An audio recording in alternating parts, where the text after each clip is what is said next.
Welcome, welcome.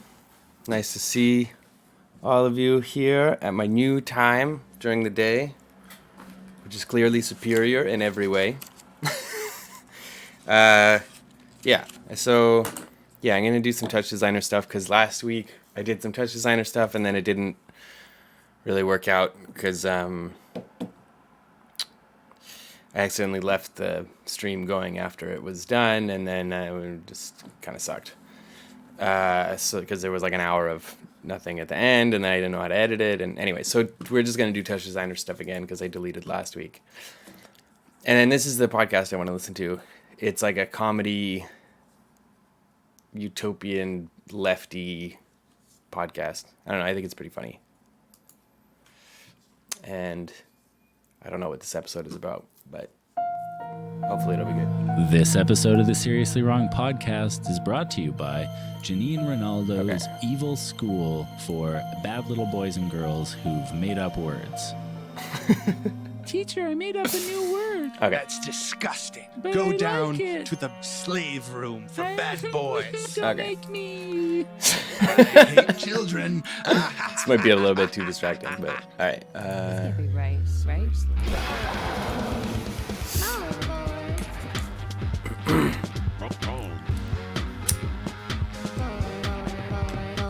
I think I'll try to make like a music video type thing.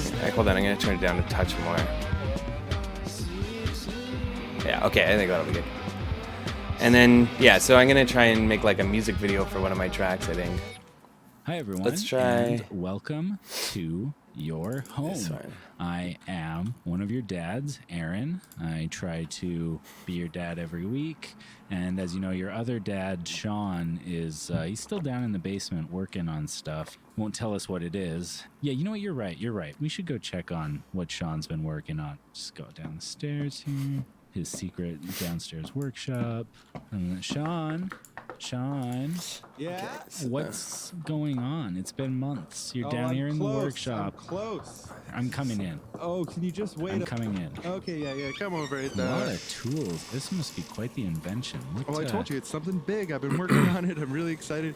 It's not quite ready, so please, if you could save your comments till it's when it's ready. I need... Oh, yeah, I'll try my best. I need encouragement right now. I don't need criticism. It's Okay. not finished yet. Sure. Okay, so I've just So excited. put this velvet cloth over it while you were coming in, and I'm about to pull that off, so... Can't wait. And here it is. That's some letters in an order that don't normally go. It's a new I can word. do A new slider. word. It's going to be really useful. And then it's going to help a lot how of... does that tie into what you've been working on? This is what I've been working on. I've been inventing a new word. But that's not a real word. It's new. It'll be real when people start using it. It's useful. It describes No, something. let me just see if that word is real, because I'm pretty sure it's not a real word. Well, you're not going to check find this. it because I invented it. Yeah, so Okay, well, maybe this will help. Over here underneath this velvet tablecloth, I've Yeah. got the definition. you're being a bad dad right now.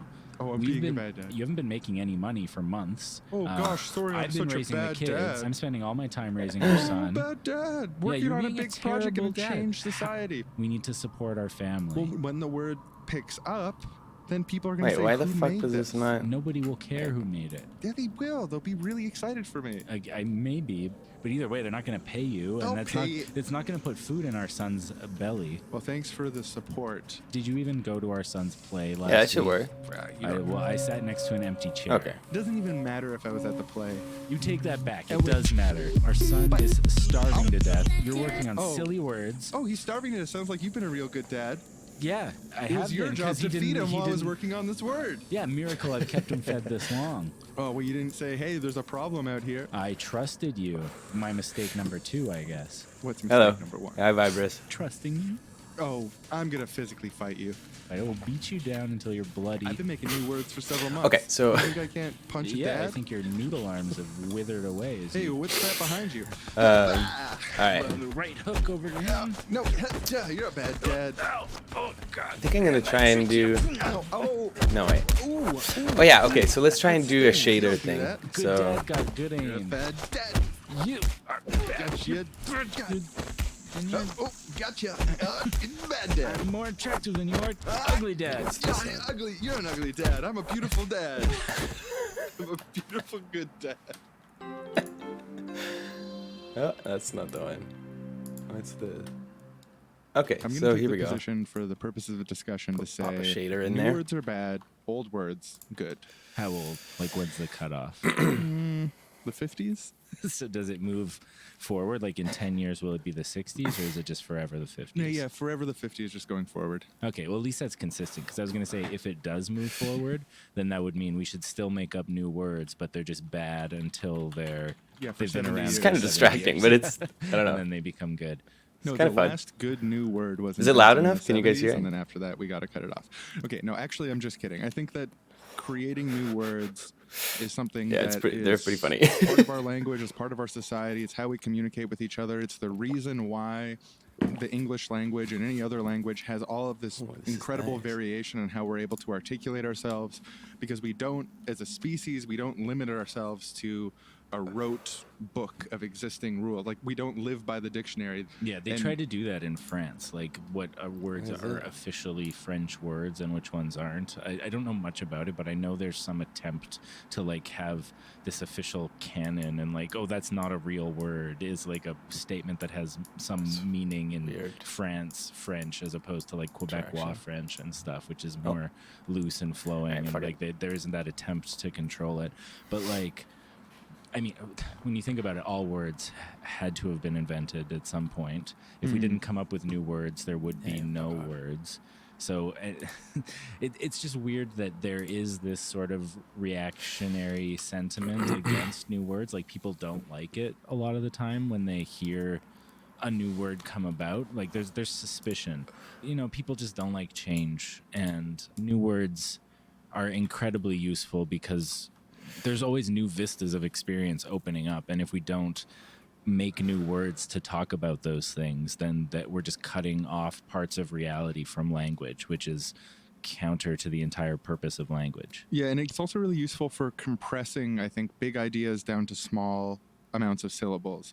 So you can take This might something be where fun to you play you with. have this really big, complex idea, and then you boil it down to something that's easily repeatable, and where Oh, you're able shit. to I don't know if I'm summarize gonna be this able to use enormous this then. thing with something very, very brief. So, like, if you're using existing language only, it might take a paragraph to describe an idea, but if you have the boldness to create a new word, that new word can take the place of the entirety of that paragraph. Every time that concept needs to be referred to for whatever purpose, you can just use this word can do in the that. place of writing out that whole paragraph, which Yeah, is yeah. an efficiency I don't know how to for like society import to text, have that. That's textures the and whole stuff in the power shaders. of language, is this ability to nest concepts.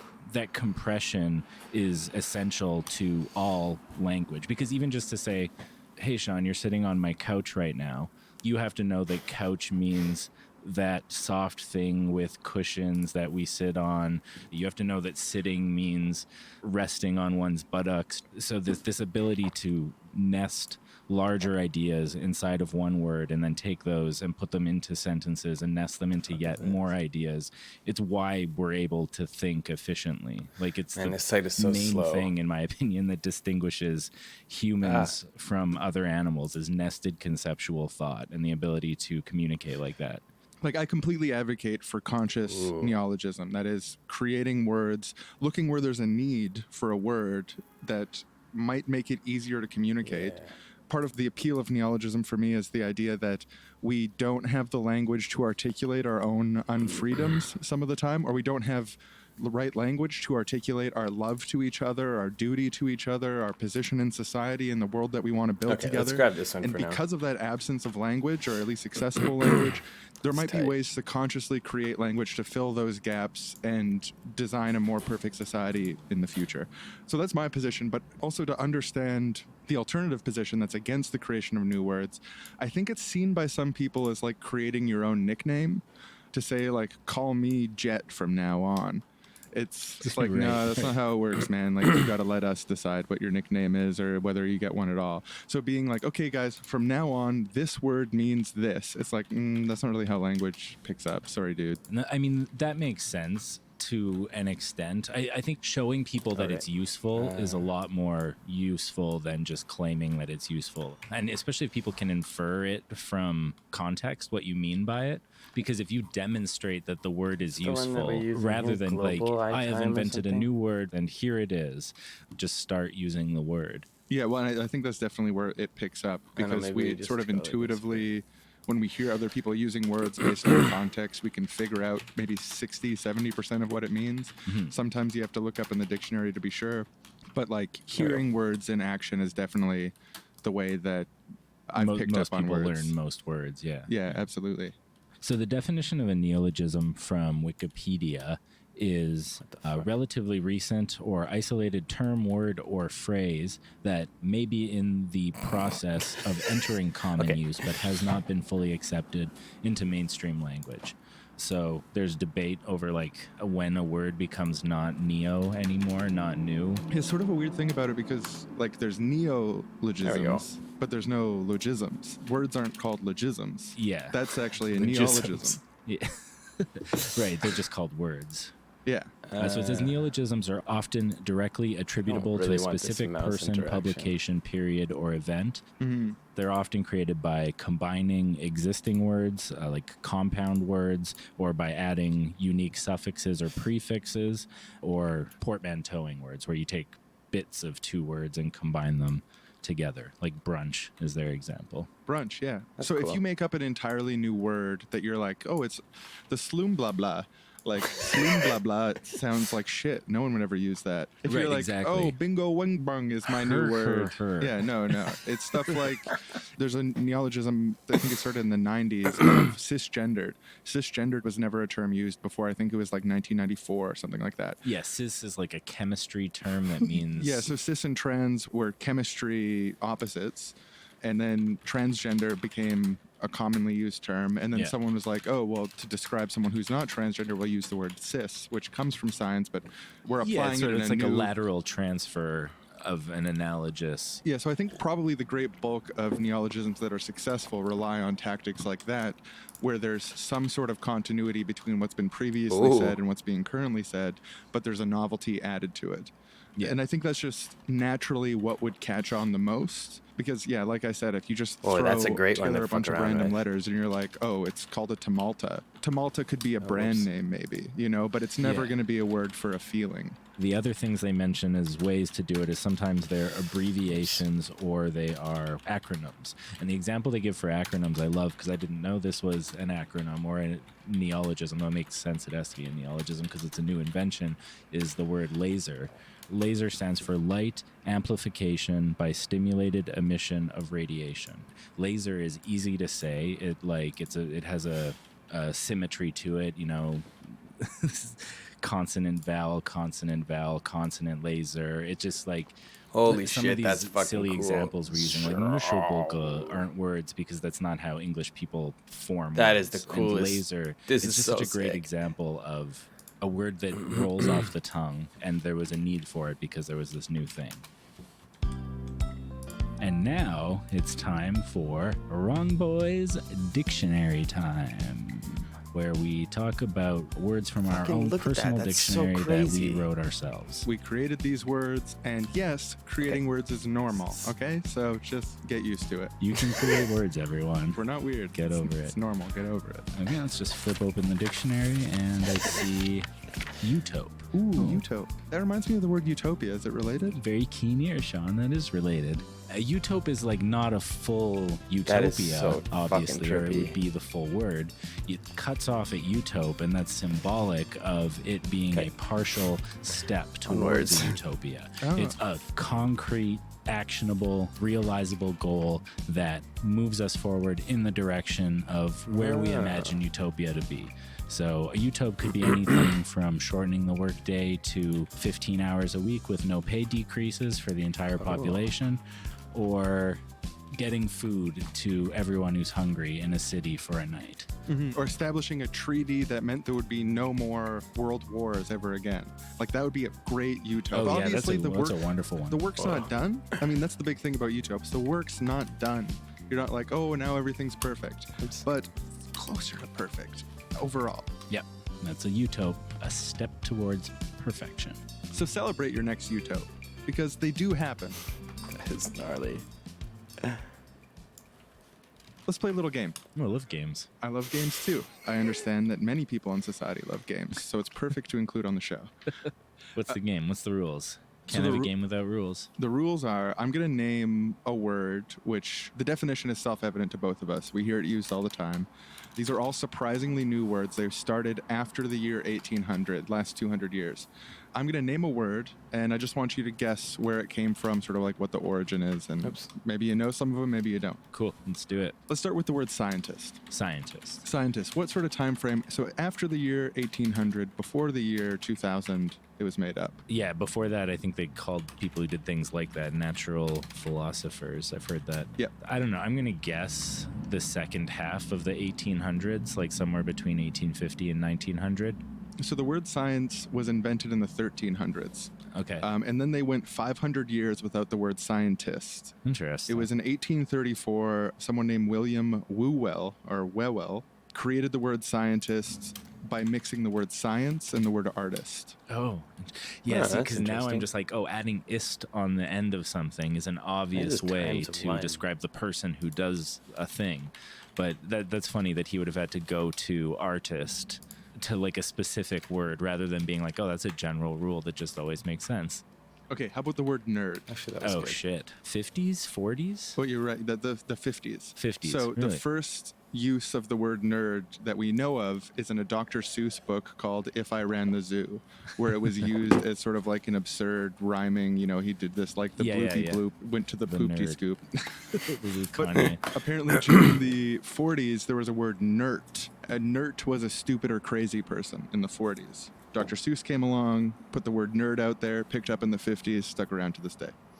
Freelance. Isn't it? Yeah, this it shit makes is sense to fucking me that that's insane. relatively new because it's a product of the modern job market where like being employed is like this state of being, and if you're not employed but you get jobs, it's like freelance. I think before that there would have been less of a distinction between those kinds of things. Like you show up at a hotel and be like, hey, I'll do your grass out front and you'll pay me, and then like I think the formalization of work relations would have necessitated the creation of this extra category. But as to exactly when that would have come about, I don't know. The word freelance was invented in 1820 by a novelist named Walter Scott, and it was in reference to a freelance, like a soldier without an army, a soldier without alliance who was for hire, like a mercenary. Yeah, like a mercenary, right? Exactly. And then in 1869, it began to take the figurative use.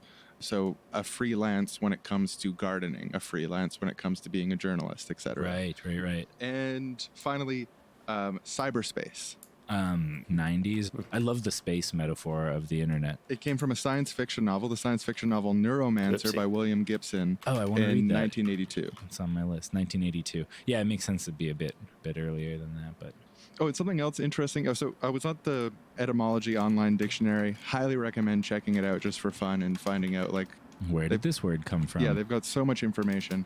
But one of the interesting things I found was the word feminist in its contemporary usage originated in the late 1800s.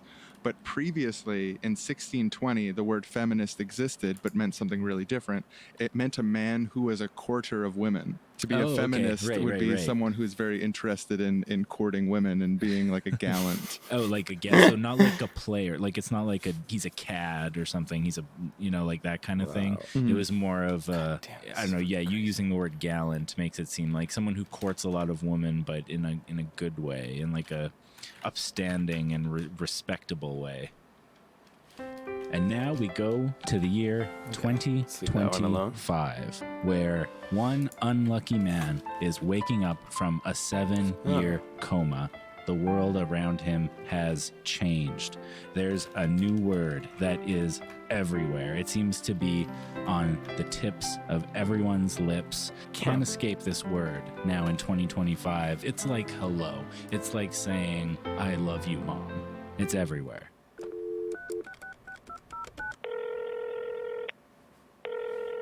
Hello, you've reached Teledildos, your Teledildos superstore. We offer Teledildos maintenance, cleaning, and sales. How can I direct your call? Yeah, hi. I just woke up from a coma and I was wondering, Could you tell me what is a teledildo? It's totally like a Googleable thing. It's like a real thing. Huh. Yeah, I For never a long did time. Google it, and it just got a new cell phone, but it doesn't have a data plan. And this hospital has no Wi-Fi. So can you just tell me what the word, like, what's a teledildo? First of all, it's like a dildo? You say stuff like data and Wi-Fi. Sound like my grandma. Yeah, I've just got out of a coma. It's, Is there anyone around you, like a family member, that you could explain teledildos to you? All or... my family and friends are sitting around me right now, but they just kind of giggle and say everybody knows what it means, and that there's one in every home, and that Often more. people use them all the time. I think what I got to put you down for here is the teledildos and teledildon'ts package. It's going to get you your most basic teledildo. It's going to give you a guide that takes you through the steps. So teledildos and teledildon'ts will tell me what a teledildo is? Absolutely. It's one of the major themes. Could you describe for me how to use a teledildo sort of step by step? Oh, I'm sorry. It's not 2023 anymore. We've got policies against that kind of stuff. Sorry, I just woke up from a coma. I didn't know. Yeah, it's a little I don't impolite, mean to be but inappropriate. I get that you're coming from a coma and it's going to be tough Yeah. for a while. Imagine going to a coma in like the year 2000. You wake up in 2008 and you don't have a cell phone. Everyone's going to look like you like an idiot. It's the same thing with a teledildo. Yeah, but I feel like I would just tell them what a cell phone is. You know, it doesn't matter. It's just, what am I going to do? Not have a cell phone? I'll buy the teledildos and teledildon'ts. Perfect. 3 weeks later, he got his answer. Teledildonics is technology for remote sex, or at least remote mutual masturbation, where tactile sensations are communicated over a data link between the participants. The term can also refer to the integration of telepresence with sexual activity that these interfaces make possible. The term was coined in 1975 by Ted Nelson in his book Computer Lib/Stream Machines. The term has also been less accurately, since there is no tele-element, used to refer to robotic sex, i.e. computer-controlled sex toys that aim to substitute for or improve upon sex with a human partner. Promoters of these devices have claimed since the 1980s that they are the next big thing in cybersex technology. He read the whole article out loud, and by the end of it, he was in complete understanding of the society he had woken up in. The end. So I wanted to just kind of like explore the landscape of new words a little bit. And so I was looking at the American Dialect Society, which is a group that designates a word of the year every year. And then they also have other categories like most useful word, most creative word, most unnecessary word. So one of the first ones, when they first started doing this, 1992, the word not, like to mean just kidding. So it's just kind of like, oh, hey, I really like your shirt. Not. That was an American Dialect Society word of the year in 1992. Yeah, that's like an existing word put into a new grammatical context, changing its... Yeah, a lot of them are like that. Or they're like the 2016 one was dumpster fire to describe just like a giant mess of any kind. It's just like a metaphor or an analogy that's become crystallized into those two words. One you probably haven't heard of. This one kind of fell off, but you'll still recognize it. Metrosexual from 15 years ago, 2003, word of the year. Metrosexual. That kind of just like lost its... I guess felt like we really didn't need a word for heterosexual men who act a bit foppish. Like it's like not... heterosexual men who dress well and like take care of their physical appearance. It felt useful for a while, but I feel like it's kind of... hasn't been. So there's ones you'd expect on there like tweet, app, hashtag. One that was really interesting to me that just disappeared was Plutoed. 2006, the word Plutoed. Do you know what that means? I can only guess. To be demoted or devalued as what happened to the former planet Pluto. Oh, yeah. I know, that makes sense, 2006. That's funny. It was a big year for planet classification. So apparently that was a thing. I don't know. I don't remember anyone saying that, but... Yeah, that word got Plutoed hard. One that surprised me with how recent it is the word humble brag, which was the most useful word, according to them, in 2011. Most useful new word. Humble brag was actually invented by Harris Whittles in 2010. He coined that term on Twitter. He was a writer for Parks and Rec. And Sarah, rest in peace, Harris. Yeah, he you died. can't do that. You live on. In You live your on word. through your word. How do you feel about man bun as a word? I mean, I'm woke enough to know a bun's a bun. I don't want to know anything about the gender underneath that bun. So you agree with them that was an unnecessary word. That was 2015's most unnecessary Totally word. agree. It's like Merce. Most likely to succeed. Let's see how right they were with some of these. 2010s was trending, like as in something trending online. So that definitely succeeded. Yeah. Yeah, a lot of these succeeded. Marriage equality, binge watch, salty. Someone's being salty. That was their 2014 most likely to succeed. I like That's that a good one, yeah. And then 2015 was ghost. So yeah, all of those succeeded. Yeah, a lot of like the successful neologisms of our current time are based on sort of like the cyberspace realm. Blog, spam. The origin of the word spam is apparently people on old BBS forums like posting the same thing over and over again. And then because early BBS users were all like big nerds, it became an in-joke to reference this Monty Python sketch where everyone keeps on saying spam all the time. And I don't know. I haven't seen it, but like there's a sketch where it's like spam, spam, spam. Don't make a fuss, dear. I'll have your spam. I love it. I'm having spam, spam, spam, spam, spam, spam, spam, baked beans, spam, spam, and spam. Baked beans are off. What's linear interpretation or interpolation?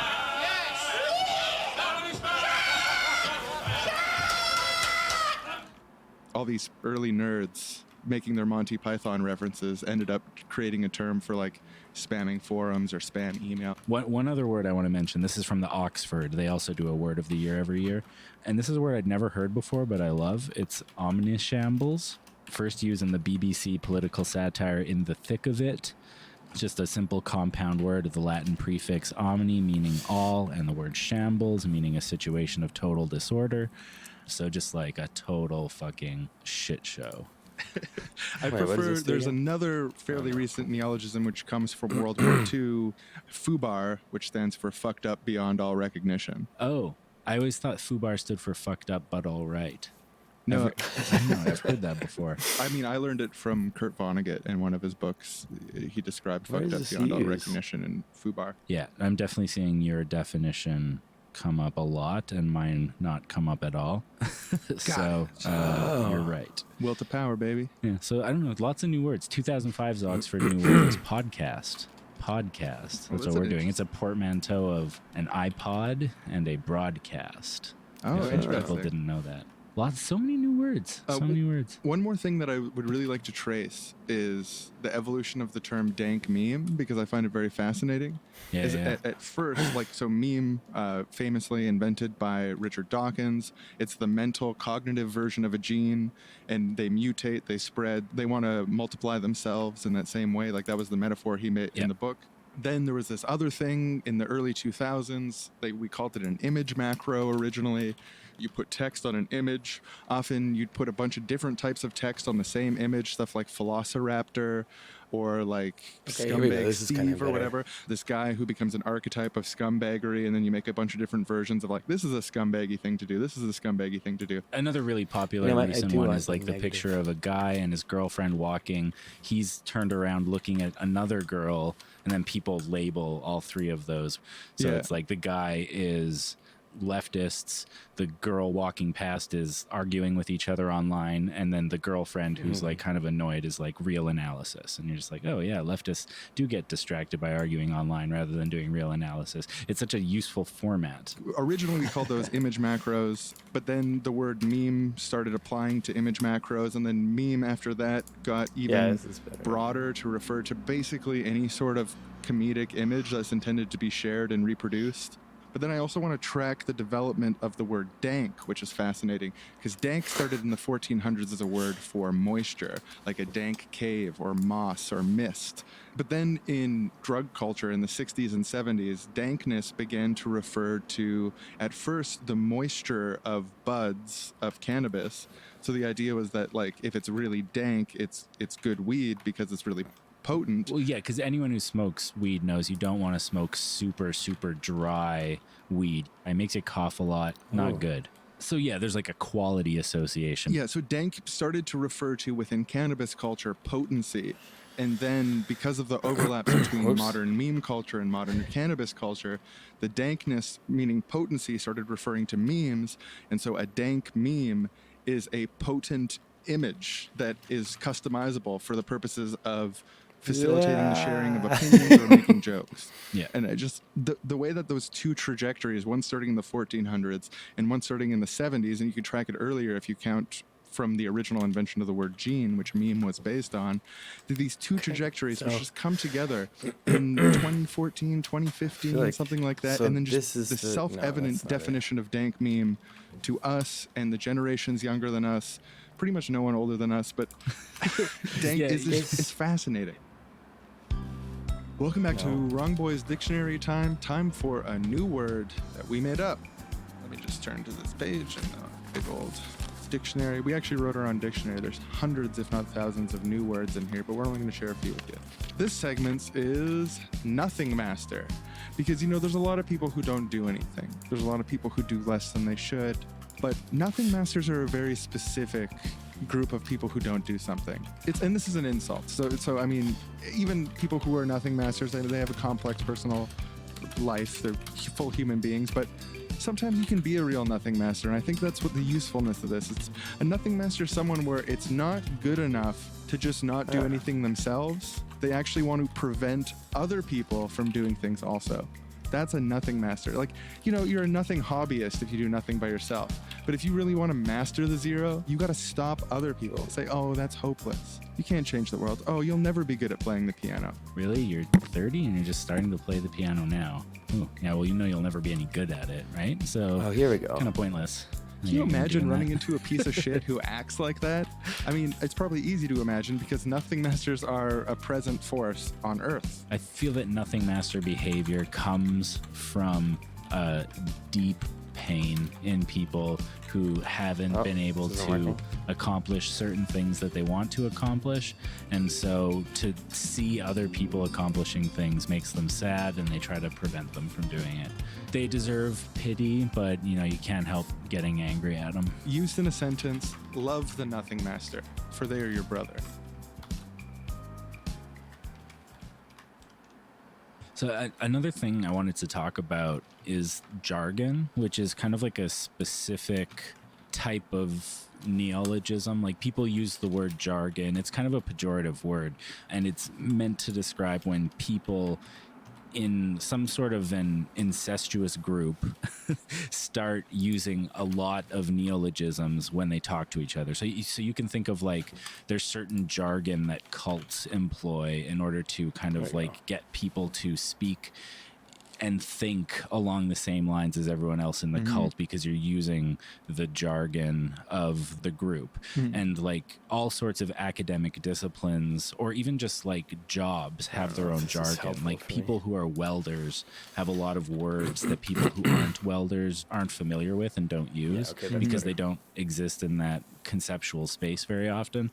And it's way worse in certain fields of academia, like in various philosophical fields, let's say. Each will have their own sets of jargon. That the further and further those jargons get away from normal speaking English, the more and more isolated that academic discipline comes from accessibility of everyday people. And that's one of the principles on our show that we've explored a lot, is this idea of English to English translation, and how people who are in these silos of jargon that are unable to speak to each other, how do we make them able to speak to each other? Or how do we translate jargon for audiences that aren't familiar with it? That form of communication has always been a fascination to us. That's the bad part of jargon, and I think people intuitively get that, and a lot of people really understand that. But I want to defend jargon because I think that it's a type of really important tool for exploring new conceptual spaces. So like I was saying before, this ability to nest concepts inside words and then use those words in more sentences and nest those inside yet another concept, it allows us to think really intricate thoughts using these shortcuts. And if you want to like really deeply explore any type of topic from a particular angle in your philosophical discipline, the creation of new words becomes essential, and the creation of new kinds of definitions for words becomes essential, because it allows you to communicate ideas with extreme specificity that just isn't available with everyday language. I just think a lot of the advancements of philosophy and a lot of the most interesting ideas that come out of philosophy, This is they fucking come wild. about because of jargon. And I think we owe jargon an apology for being so mean to it all the time.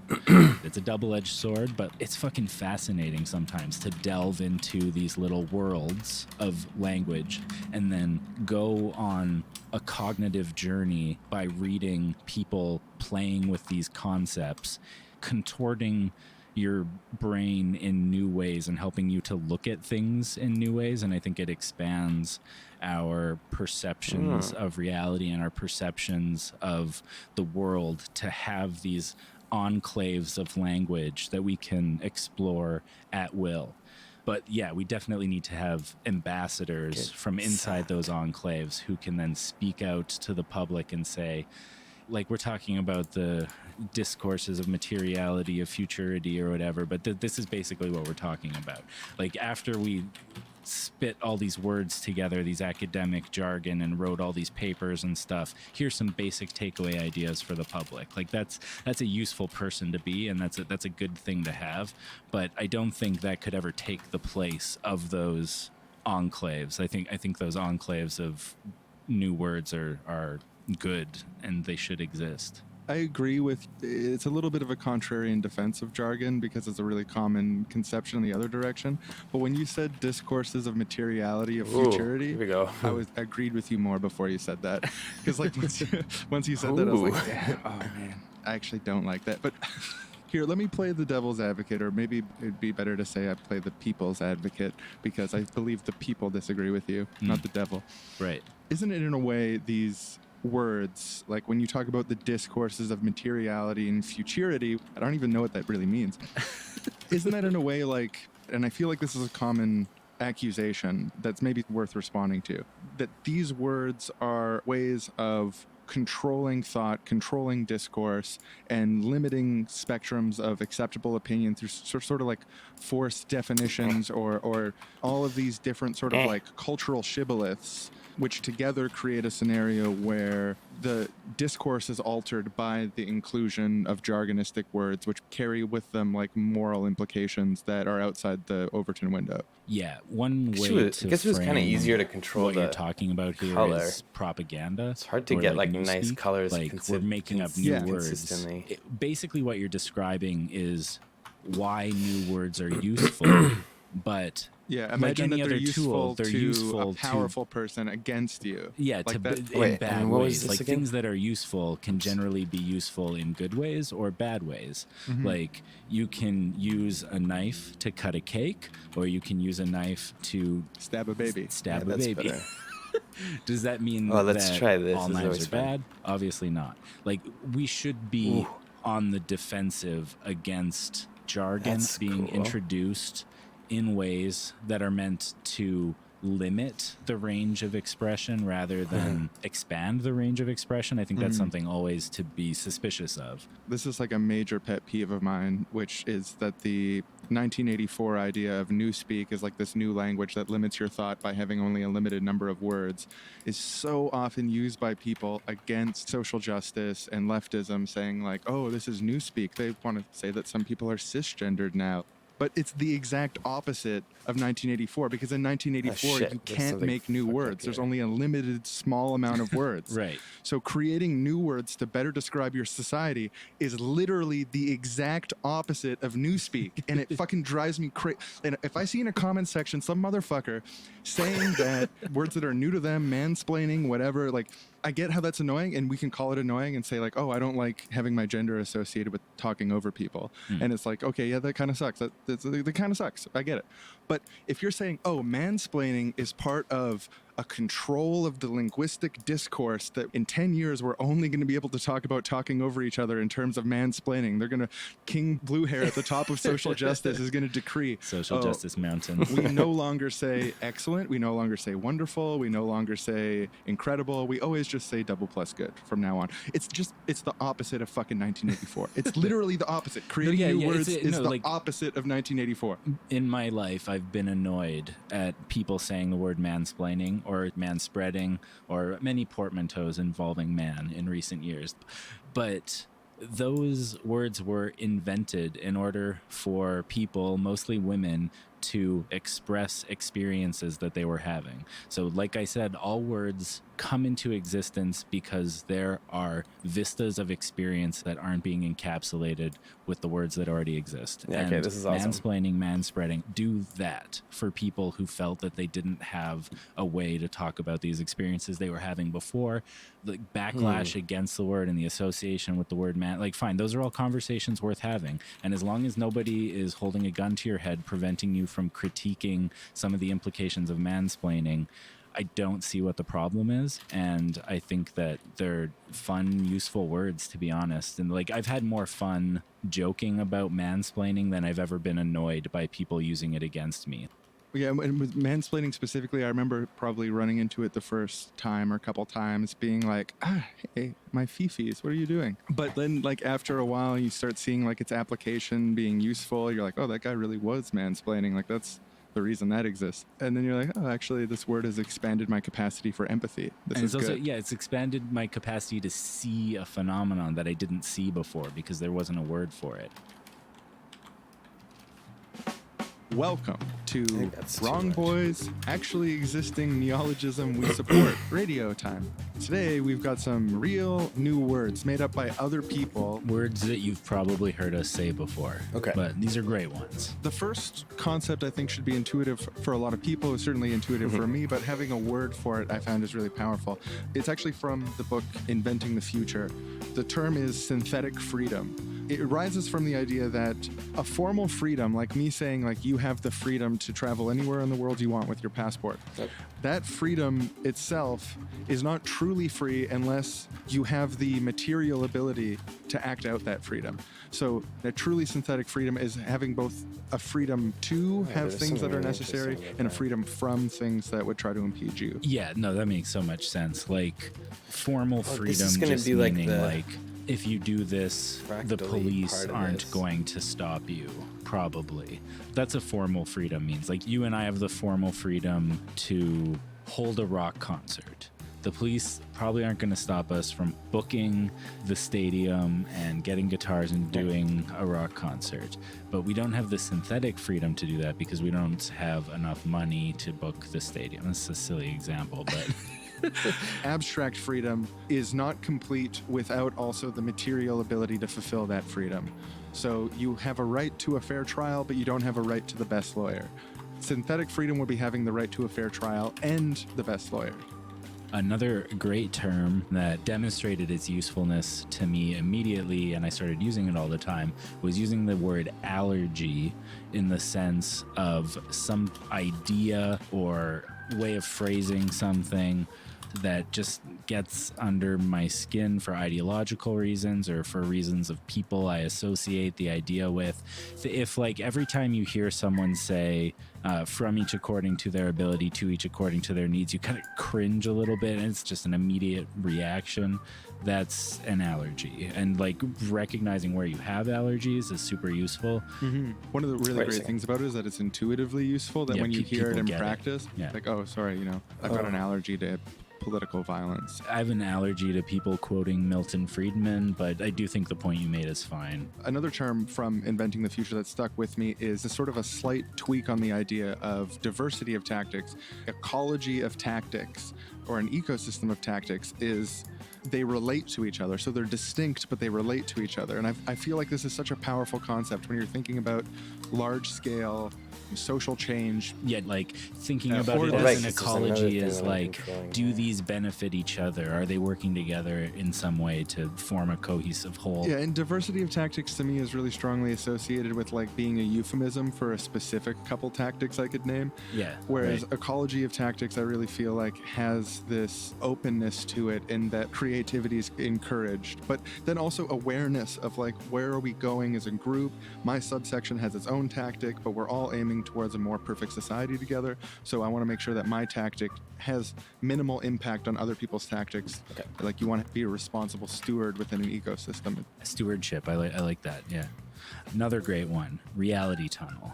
this is created by Robert Anton Wilson, correct? I think it was Timothy Leary, but the two okay. of them were very into this topic. So a reality tunnel is like, we all know that the ideas we have about the world kind of color our perceptions and how we interpret things that happen. And so everybody, based on what kind of ideas you have in your head, have a bit of a different version of reality that they inhabit. So, you visualize that as a tunnel, and you are in a reality tunnel. Reality tunnels can intersect, like you can have overlapping reality tunnels, but overall, like they're tunnels, they're separate from each other. And I feel like that's sort of accurate. Like it's a really psychedelic metaphor, but it feels really potent to me. And like just experiencing your own sense perceptions primarily sort of through your eyes. There's like this feeling of a tunnel that's intuitive to me. Tunnel. That your eyes see in one direction and like and I think your reality tunnel could be very similar to someone else's. Okay, I think that's tunnel. enough. Like, you and I of probably have messing very with the similar actual reality thing. tunnels. We talk all the time. We influence I don't think each I can other's find ideas, another and it place creates in even here more that's overlap. going So it's to like we see things the same be way a lot of the particularly time. helpful. But the way the tunnel metaphor is powerful for me, besides what you just said, is that you can't see Oh, right, we have outside of a this tunnel. guy Like that's the also. whole point of thinking about a tunnel is like it's this straight ahead thing, and like everything that's off to the sides or outside of the tunnel are not within your realm of vision. So it's a limiting metaphor, and it's about how your preconceived ideas of reality limit your perceptions in certain ways. I feel like that's such an important thing to internalize, is just admitting that everyone only sees part of it. This has been actual, really existing neologisms created by other people that we Wrong Boys support and wish to advocate and further spread. Segment. Segment. On with the show. On with the show. And it is time again for, you guessed it, Wrong Boys Dictionary time. Oh boy, I can't wait for the next Word from our dictionary that we wrote ourselves. Open it up. Dictionary. Next word. Identity kit. Oh, that's a great one. Oh, I love identity kit. Great new word that we made up. So identity kit is when you're thinking about like how, you have a friend who just decided they were a communist recently. They've read a few things about communism. They say, I'm a communist. And then all of a sudden you notice there's all these other trappings of being a communist that your friend starts to engage in. They got the hammer and sickle profile picture up all of a sudden. They know these new words like proletariat, kulak, means of production. There's a whole accoutrement that comes with having the identity of a communist, and that's your identity kit. It's like this pre-prepared package that you get every time you take on a new identity. And so you can have multiple identity kits. You can change your identity kit as life goes on. Actually, this would be a good thing to often be able to people do- control, I it's think. a common story of like you're a So young, let's put it back idealistic to- liberal or radical, and then as you get older, you decide, I'm going to take off this identity kit, put the conservative family man identity kit on, and even if I maintain some of my old idealism, my identity kit is changing. And I think each time you put on a different identity kit, you sort of get a different reality tunnel. Yeah, they're definitely interrelated. So that's identity kit. Use at will.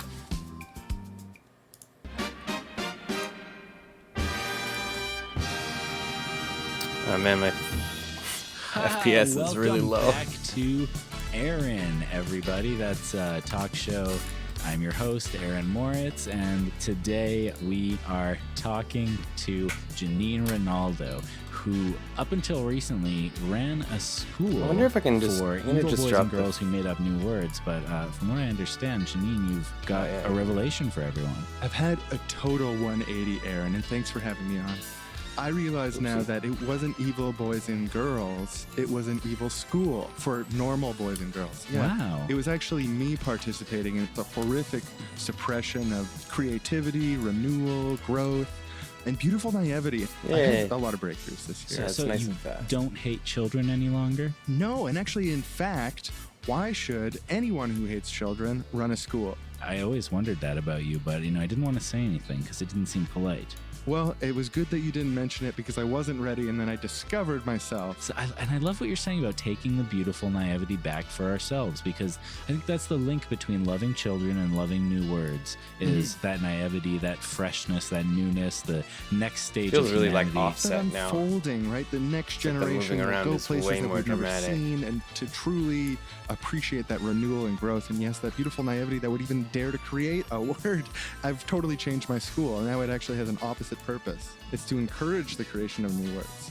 Well, these Yeah, the kids visual really is a need new reality words tunnel for all the indeed. new experiences that are coming for the Okay, next I really need generation. to So I say I deal fully with this support it. fucking Thank you movement. so much for being on the show, Janine. It's And, really not doing it for that's me. a wrap. Aaron is over. End of the So end of the I think talk that's show. down here. And now it's time for Wrong Boys Dictionary time. That's right. One last word. Sean, what do we got? This word is big. It takes up a whole page. It's underlined and highlighted.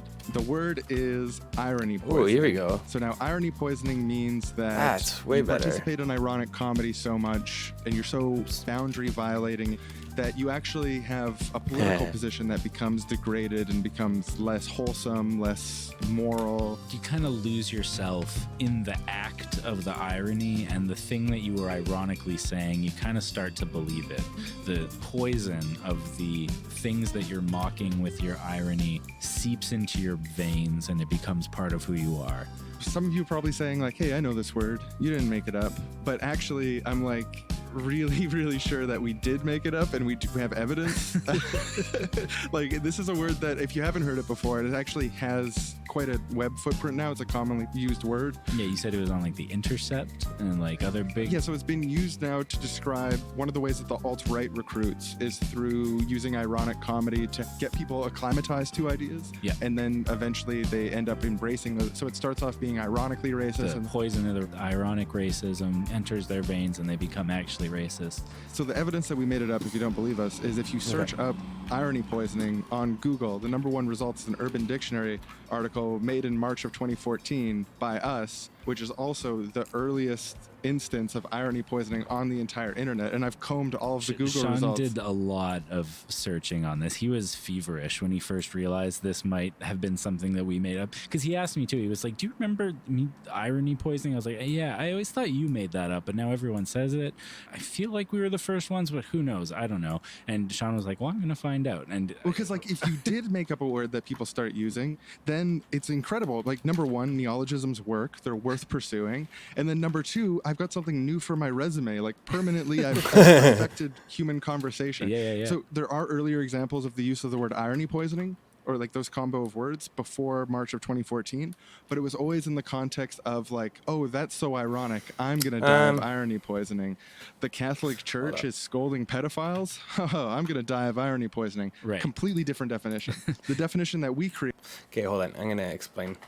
Do I like this more than? Do I like Touch? I don't know if I like TouchDesigner more than. Actually, no. I 100% like it more than Jitter, but I don't know. I mean, I like TouchDesigner, but I feel like it's limiting in some ways. I don't know. It's generally cool though.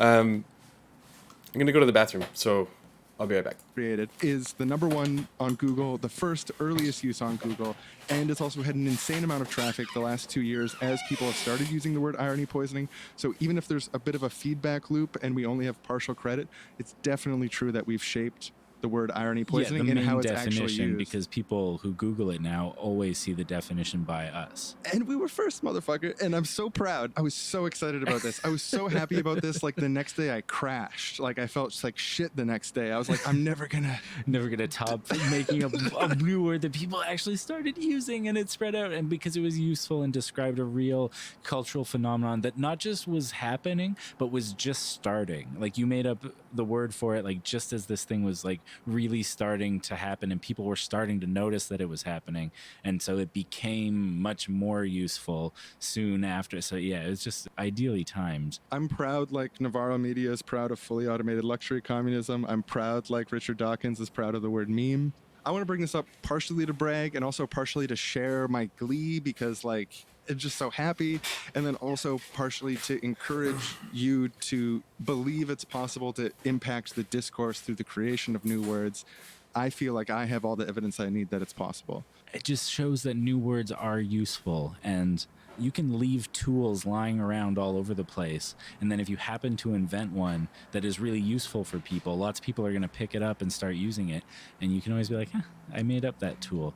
And it's a beautiful thing. Like, for example, we invented this tool in 2014. It laid around for a couple years. And then in 2017, people were like, oh, shit, this is exactly what we need to combat this problem that we have. And, like, it's incredible. Neologisms are incredible. Well, they serve such an incredible purpose. Like, they can do so much, I think. And, like, the combination of words, fully automated luxury communism, arguably changed the trajectory of human society because it's such a powerful meme and it's so good. It just subverts these contradictions that we think of in politics and says, like, no, we're gonna do fully automated luxury communism. And it's like, that's so different.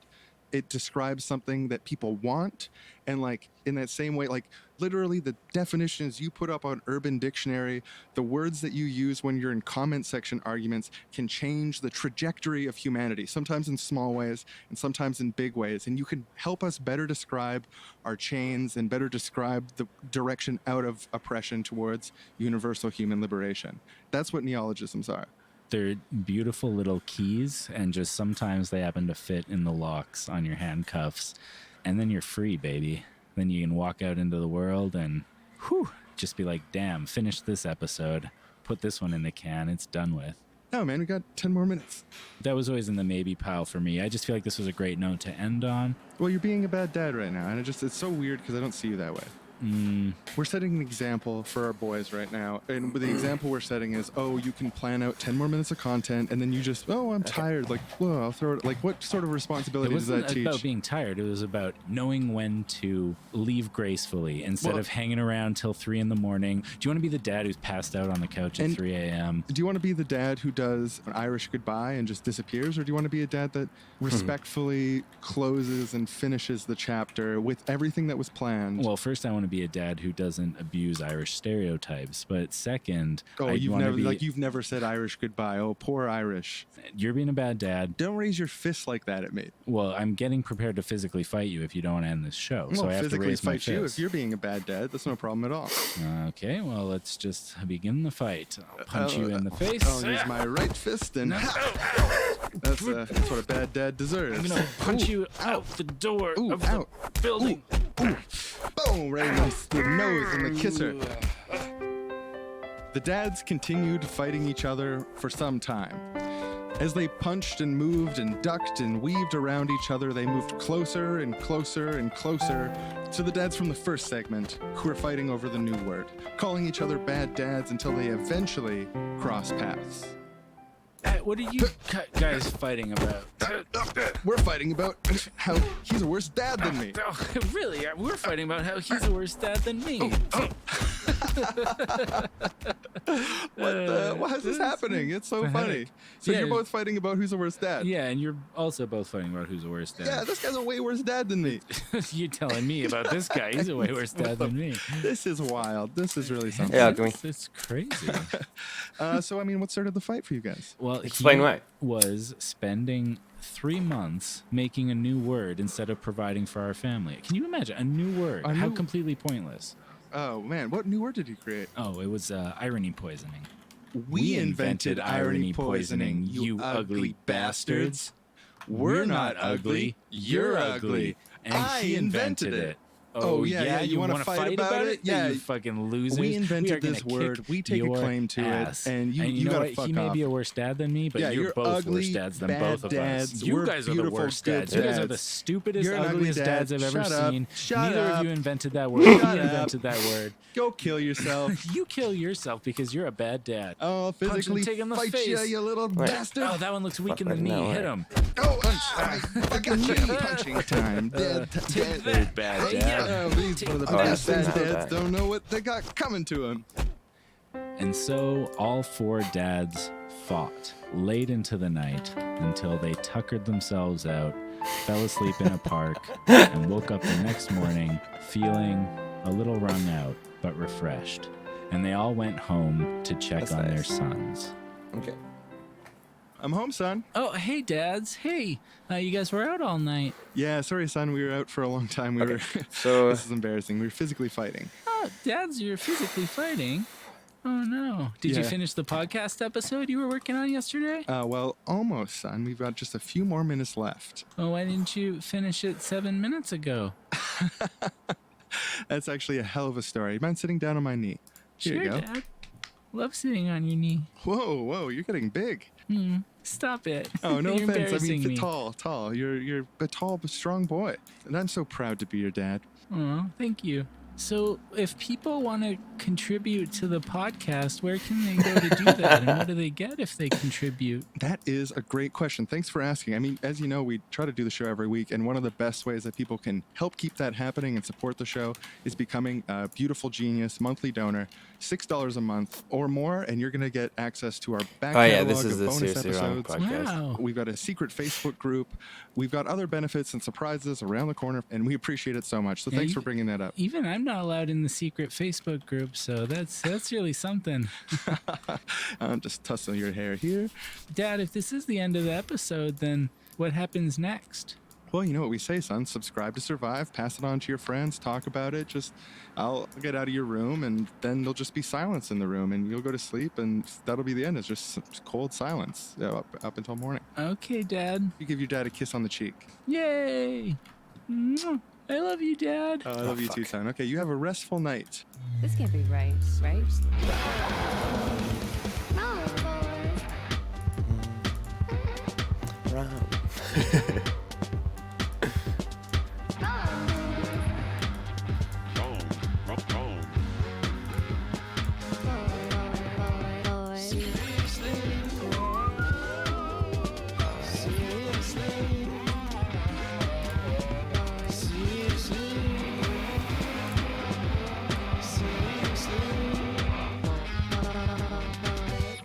Next time on Seriously Wrong, more teledildonics discourse. A report in the Chicago Tribune in 1993 suggested that teledildonics was the virtual reality technology that may one day allow people wearing special bodysuits, headgear, and gloves to engage in tactile sexual relations from separate, remote locations via computers connected to phone lines. We're really going to get to the bottom of this stuff. Okay, I'm gonna pick another episode.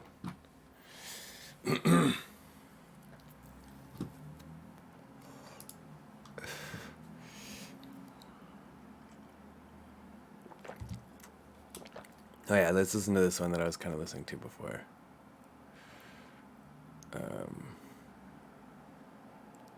Where was it? Here we go.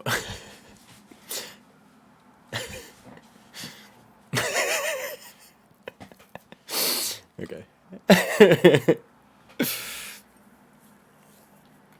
Warning. Juice. The following Drinking episode of juice. Seriously Wrong can be a little bit traumatic. Its relentless lampooning of the political sphere and biting satire is known to make people sad. It's also known to make people happy, but there's no guarantee you'll be the right type of person. And Ooh. we're sorry. That's nice. And warning, There's a lot of irony.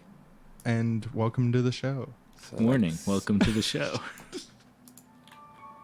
So, I've been asking a lot of people this. Where were you the moment you found out that it was real? Bernie Sanders won the election, defeated Donald Trump, took the Electoral College, and became the 45th president of the United States. I've never told you this story. Maybe you did tell me, but not when we were recording. Well, I was sitting at home, getting ready to Ooh. sit back, watch the election when I got a phone call. And it turns out the woman who my gay husband and I hired to have our baby was going into labor. And so we rushed to this the is not the hospital. one that I wanted. She's This- in there. this She's one. doing the breathing. We're watching and just keep checking my phone because the election results are pouring in.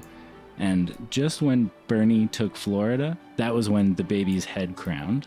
And the moment that the baby fully came out was when I clicked over to CNN and they called it for Bernie. And guess what I named the baby? Don't tell me what'd you name the baby? Bernard. Bernie for short. You didn't tell me that. Yeah, I didn't think I did. I was saving it for the podcast, but I was just kind of playing it like, oh, I didn't tell you, casual. Wow. Can I meet your kid? Yeah, well, it's still in the hospital. It was born sickly. Well, I'm not a superstitious person. That seems kind of like an ominous sign. Well, he's pulling through though. He's overcoming adversity, just like Bernie did. Oh, Bernie did in the primaries. Yeah. Yeah, actually, Bernie Sanders ran for office 6 times before becoming mayor of Burlington. So, in that same sense, maybe your child is running and not winning, but will eventually become president. So where were you?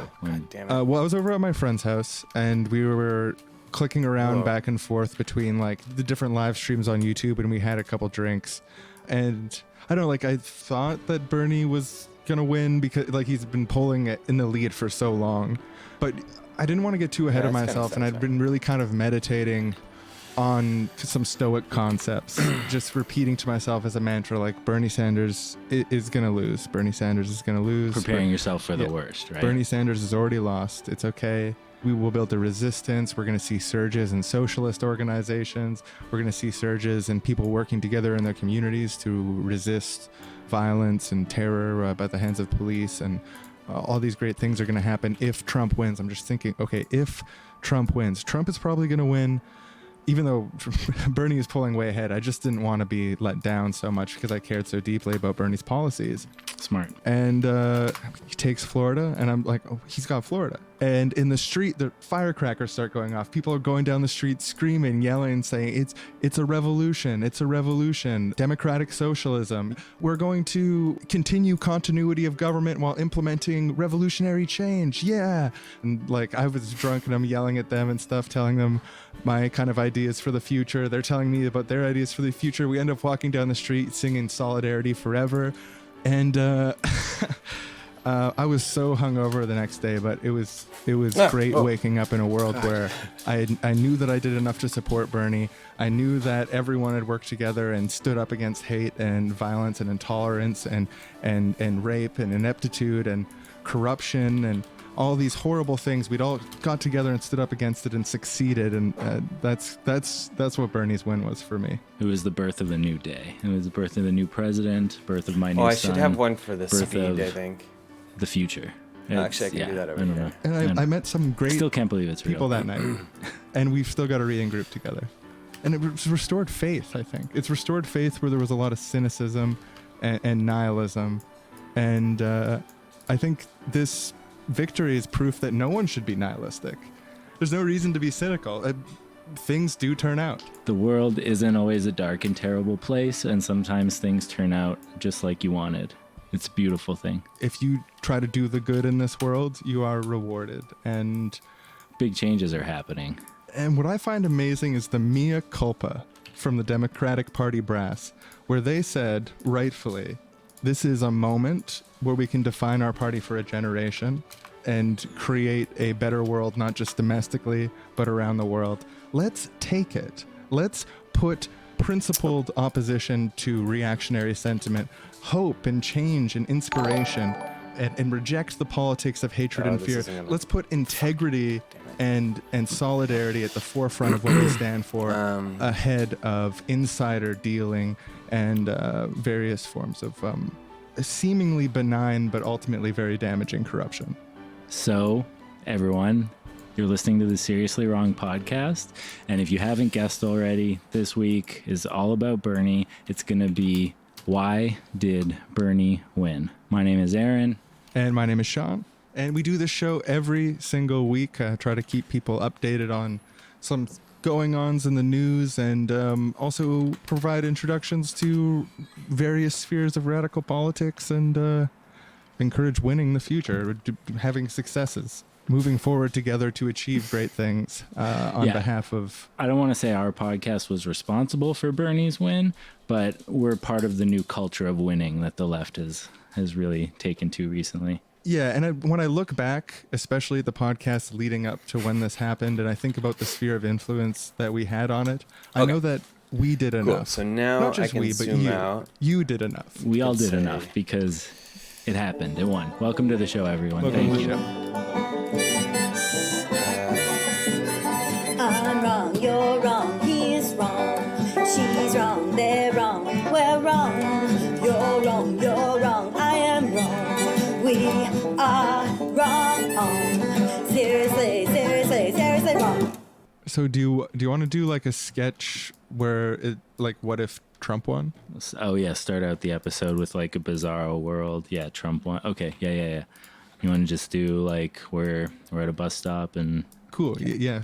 Okay, I'll start. I'll do it. Oh, hello, sir. how do you do? I'm doing very well. Do you mind if I sit down for a moment? It's an open bench. We're all waiting for the bus. Thank you. So, did you see in the news that Trump won? Yes, yeah, it's been all over the place, actually. It was quite an Like, none of upset. this shit That's not works what the anymore. polls said, and it happened somehow. So you didn't vote for Trump, or you did? Oh no, I was a Bernie bro. Me too. Everyone I know is a Bernie bro. He was polling so far ahead. Yeah, well, that's why he won our state, right? I mean, everyone you know, everyone I know, but somehow managed to win all those. Managed to slip through. It certainly was a sad day for us in leftist politics when we lost that election, but I'm proud to say that in the days since then we have expanded our organizing capabilities, begun to It's fucking crazy to not me how focus so fast much this on shit is. petty wedge issues that we can act upon. Yeah, it really has been enlivening to see how people have come together to resist the president. So that's a silver lining in this dark gray cloud of the world where Trump won.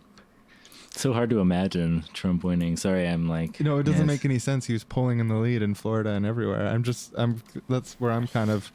Yeah, I'm getting having that a failure logical of jump. imagination, and I'm Yeah. trying to like best scenario. Okay, imagine it, if more people supported Trump. Like, that's going to make this sketch work. Right, Oh, if it like- hadn't been such a sure thing. Oh, I guess we have to admit that people don't support Bernie Sanders style New Deal liberalism, and we need to look critically at that, I guess. Yeah.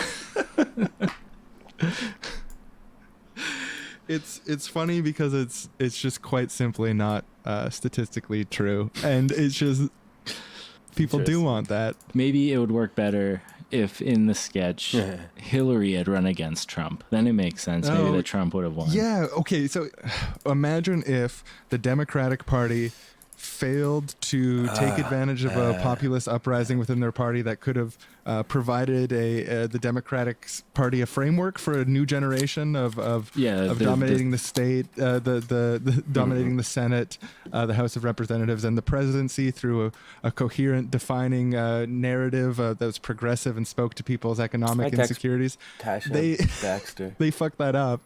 And then they let one of the most unpopular candidates of all time run instead of one of the most well-liked candidates of all time. So weird. Okay, so I don't thing know. for Maybe we somebody should to just come in cancel and the hear. bit. It's too ridiculous. Too stupid. We Too can't even stupid. like, pretend that would happen. I don't want to attack the Democratic Party like that. Yeah, they did the we right go. thing. This episode of the Seriously Wrong podcast is brought to you by Concerned Citizens for people who think in black and white and like to yell at each other. Us people who think in black and white and like to yell at each other are here. Get used to it. We are tired of all you try this one. nuanced, calm speakers out there who constantly wrong way want around. to trample on us, trample on that's our pretty religious interesting. freedom, trample on our freedom of speech. We're stigmatized unfairly why in the the media. fuck is It's this? ableism. It needs to end now. I couldn't begin to list all of these sick, evil people who are trying to undermine us. It's wrong. It's got to stop. And that's why we're binding together, thinking in black and white together and yelling at each other for once. We need you all to be nicer to us, to stop hurting us. Be nicer to us. What is that? Like this people who think in black and white are victims. Yeah. Oh, please put some change in our hat. We are No, victims. We're unfairly no. stigmatized. We're not victims. We We're agreed on it. warriors. And we're going to fight yeah, for the we're right warriors, to free but- speech. We're going to fight for the right to stop Whoa. free speech. That's what I'm doing. I'm fighting came out for the pretty right cool. to do all those things, and you're criticizing me, so you are against all those things. I think that you are set here to subvert us. You're evil in spirit. No, and I you am don't not. I'm represent not us. evil here. I think that I you think know that what? you're sitting No. over there thinking So- in gradients, just let me talk. not yelling enough. You're probably a rapist. Well, yeah, And you're only probably a rapist you're would talk double like murderer. this. I can't believe that you would I can't use believe rape you- victims as a prop against someone that you have a minor disagree with. This is really That's sad. the Look type at of thing this. that is Look, it's a subversive. Facebook message I found from someone who says that you touched them inappropriately. That's not real. I don't know who that person is. That's clearly a smear campaign by people on your side. Absolutely. And it's fucking- When would I have the undermine time to create a campaign? COINTELPRO. Yeah, of course. It's everyone's against you. It's a big conspiracy. This guy's fabricating Support our horrific organizations. allegations. Support our organization. By the time you get there, he's going to be gone because we are we're taking out the trash. No, I will still be there because I'll be found innocent. That's guaranteed. As for him, I'm not sure. He'll probably be out like yesterday's dinner. He doesn't care about Support people the who think in black organization. and white and yell at each other. He doesn't care about them. I care about them. Support our organization. I care about them. He does not. No, I do. No. Yes. I do. Me. Here we go. Now we're getting some. Nice. Something that I really want to compliment Miss Hillary Clinton on about her performance in the primaries is, I think, the integrity and Yeah, dedication TouchDesigner she is for brought to real-time stuff running. mostly. That was clearly about the self-interest of the country. In the early debates, when her and Bernie were sparring over some of these more contentious areas of her platform, it was really reassuring to see her move to the left. People criticized her for just going where the winds were blowing. And yeah, I mean, she's a career politician. I think there was definitely some of that. But there is something to be said for recognizing good ideas when you see them in front of you, and B, for backing the candidate that the people who support your party chose. It's humiliating because this is the second time she was presumed to be the Democratic candidate nominee, and this is the second time that she was denied that role running for president, and especially when she lost in New York in the primaries, like, because up until then it was kind of, who's going to win, we don't know, but that's her home state. She was senator there, and people rejected her in her home state, and California too, and the momentum that built, and the WikiLeaks that came out just before New York, that obviously had a big impact on it. Yeah, and I think, your heart goes out to her because in many ways she had strengths as a candidate, but I think you're in this position sometimes where you have to take a look at the big picture and where the energy is, where the young people are going, and what's going to translate into voters getting out there. This is fun. And I mean, like, quite okay, fun. she had a lot of strengths, but she also, to be fair, had a lot of weaknesses, which is why Bernie beat her, and why Bernie was a better candidate for the general. But the Goldman Sachs speeches, the collusion with CNN about the questions for the first debate with Debbie Wasserman Schultz, and that whole scandal that came out and really shook the Democratic National Committee that was up until that point kind of not playing ball fairly, in the election, and they had to publicly admit that they were wrong. They had to apologize to Bernie, and that whole process I see as having been very cathartic for the institution and for the people who want to have faith in that institution.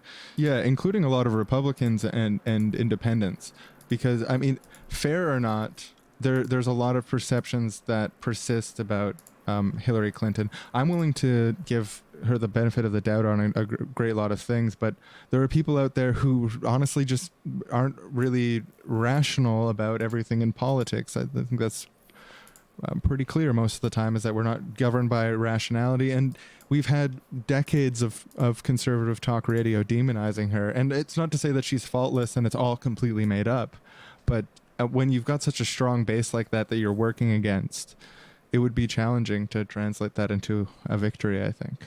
Yeah, and it was a populist moment. Trump winning the Republican nomination, Bernie winning the Democratic nomination. Oh, yeah. Well, it was and seeing the destined to activism happen. since Bernie won, the activism in the streets, the organizing, we're seeing all this stuff. I'm sure we would have seen the same thing if Trump won. I think we're just in this moment in history with this really populist outpouring of energy, and it just happened to be that the Democratic Party was able to see that, make the right choices, and then nominate the right Let's candidate. try a different.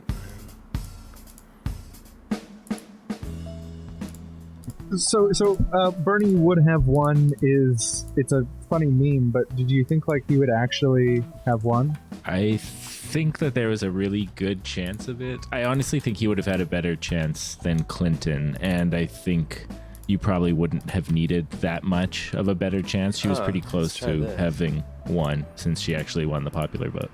Yeah, I think in the swing states, like all the swing states that ended up going to Trump, the difference was like a percentage and some change. Like there's the possibility that because Sanders dropped out of the race and we didn't see like the full Republican attack mechanisms pointed at him, there could have been more stuff on him or more smears that came out in the long term or something like that. But yeah, what would the smears have been? Like everyone brings up the socialist thing, but like I mean, like you think of how many smears were being brought up against Donald Trump, and like people really like Bernie. He has really high popularity ratings, and he has a lot of what I think people liked in Donald Trump, but also has all these things that Donald Trump could never hope to have. Yeah, just like Okay, the ability to control himself and act like a normal human being. Experience having been in government at least once. Yeah, for 30 years or more. Even Trump himself tweeted during the campaign, "I would rather run against crooked Hillary than Bernie Sanders." And that will happen because the books are cooked against Bernie. So, like, even, I don't know if that was him trying to win over, like, swing voters or something, or if it was just him off the top of his head admitting that Clinton's a much easier candidate to admit because she's got, like, unprecedented low favorability ratings that are only matched by his own. Yeah, I think it was meant to be a slight against Clinton, it sounds like. And he thought Clinton was going to win, so he thought this is a way to bring Clinton down. But I think he probably also knew that it was true. Yeah, this Bernie would have won meme has really kind of taken hold and blown up, which I think is an amazing thing. Like, it's not just because I think it's true, but because I think it's funny. And it punches up against the mechanisms in the Democratic Party that suppressed this kind of populist uprising. People love to say I told you so. I mean, that's why I like the meme, because I liked Bernie in the primaries. I thought he should have been chosen. There's a perverse pleasure in seeing Clinton fail after that whole mechanism conspired to make her be the candidate. To see her fail is like satisfying in a way, because you get to say, "Oh, I told you so." And they can't ever prove that Bernie wouldn't have won.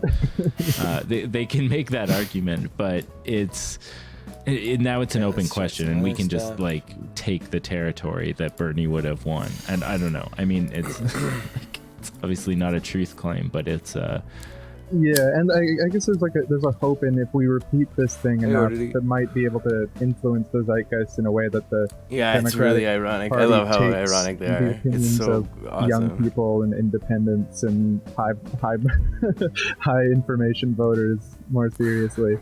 Yeah, they're really all those Republicans that endorsed Hillary Clinton. Do you think they were just playing like? It's funny. Do you think they were playing 3D chess and they knew that it made her look like a fucking corrupt stooge?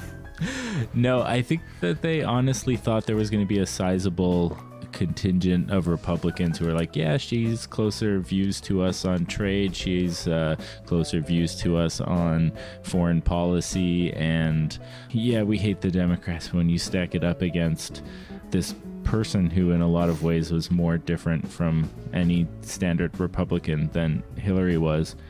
Yeah, I don't know. I think it was just a legitimate protest by the Republican people. I see what you're saying, though, that it could work against her winning over the leftist vote. Yeah, because I was trying to look up the arguments for why Bernie wouldn't have won, and one of the things I found was it was like a post from before the election where someone was saying Bernie definitely wouldn't win because he's not going to get all those sweet Republican swing votes that Hillary Clinton's going to get. And I mean, it looks pretty silly now because she lost, but also it just made me think of like, how is that good for rallying the base to be like, oh, vote for the person who's palatable to this other party that's been undermining all of our progress for 8 years. You know, like, that's the Democratic narrative, is like, the Republicans keep on stopping all our hard work. And then it's like, now we're running a new candidate. It's like, hey, the Republicans like our candidate. Like, it's a unity. We're gonna win. we're on their side. The same way they hated come be on their Obama, side they with hate us. this new guy. But we agree, this new guy's bad. Bernie definitely would have won. 75% chance. I like that. I like the numerical quantification. Oh, It's based on math. let's try. Yeah, and I mean, in the general election, I feel like the Republican side of this populist moment handed us a real gift, because in an election of two outsider candidates, we definitely got the better deal.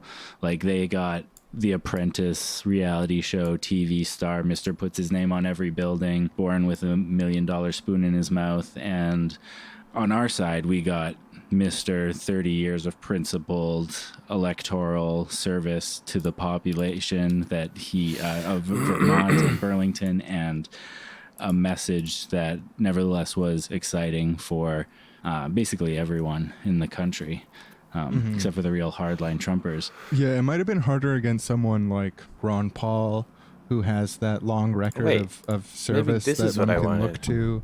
Yeah, that would have been a battle. Ron Paul versus Bernie Sanders. Yeah, but in Trump versus Bernie, Oh, that is really obviously fucked. Bernie sweeped up pretty hard, because he was able to just really, really quickly point to all of the types of like abuses of workers that Trump has done, his failure to pay people, his connections to the mob, and providing cement for his buildings. Massive conflicts of interest. And all of a sudden, Trump's claim that he buys and sells politicians all the time becomes an endorsement of his opponent, because his opponent is the only person principled enough to have been saying this whole time that needs to stop. It's not that Trump's saying he buys people all the time and he's going to stop it. He's saying that I know how the game works. I'm going to play it good. Oh, yeah, this is kinda interesting. and Bernie's saying, vote for me, and I'm going to flip over this corrupt game, clean up Washington. I'm going to drain the swamp. Yeah, like when he pointed to him on the debate stage and said, when I'm elected president, you're never going to buy another politician again, Mr. Trump. Like, that was a powerful moment. Oh, yeah, the applause. And Yeah. yeah, some people said that was the moment that Bernie won the election. Yeah, right there at the first debate, not even halfway through. Yeah, and I mean, the actual data shows it was the second debate where he took the really, really strong lead of 80-20. Because it was in the second one where Bernie took the center-right pragmatist tack. Yeah. When he brought out his Bernie for America plan. Very, very obviously a charm offensive for middle America, rural Trump supporters, talking about bringing back jobs, talking about gun rights. Yeah, the gun issue so interesting, how well he was able to balance talking about sensible gun restrictions for people suspected of terrorism or for people who have committed violent crimes and stuff like that, but at the same time really emphasizing that he was for gun freedom. Like, he really won both sides with that. Oh, yeah, and I think we can't forget, like, one of the principal moments of the second debate was when Bernie got Trump to say that he would break up the banks, and then Trump had to, like, go back on it in the next question and try to, like, get out of it. It gave such good meme fodder, because you were able to have Trump saying, absolutely we should break up the banks. And then you can say, well, we're not going to break up the banks. And you have the timestamps on it. You can see it was 9 seconds apart. I think that wrecked him. Like, that was one of the things that just really undermined his credibility and just made him not just look like incompetent, like not just look like malicious, but also a buffoon.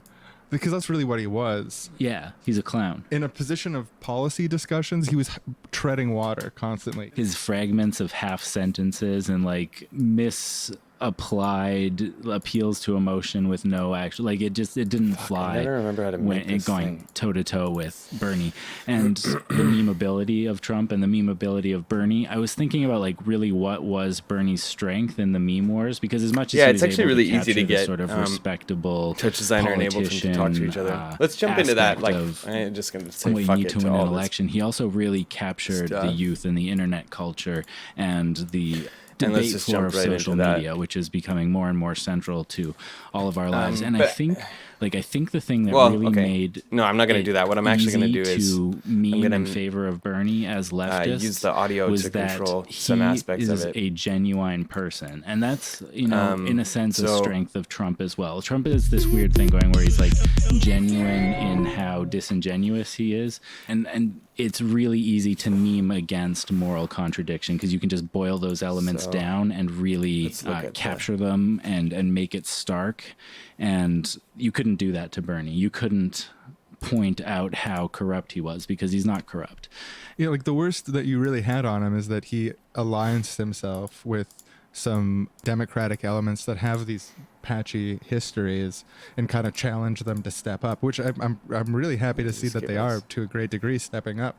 But the worst that he had on him, which is guilt by association, or like the red baiting. Yeah, the red baiting. But he really managed to take that and bounce with it.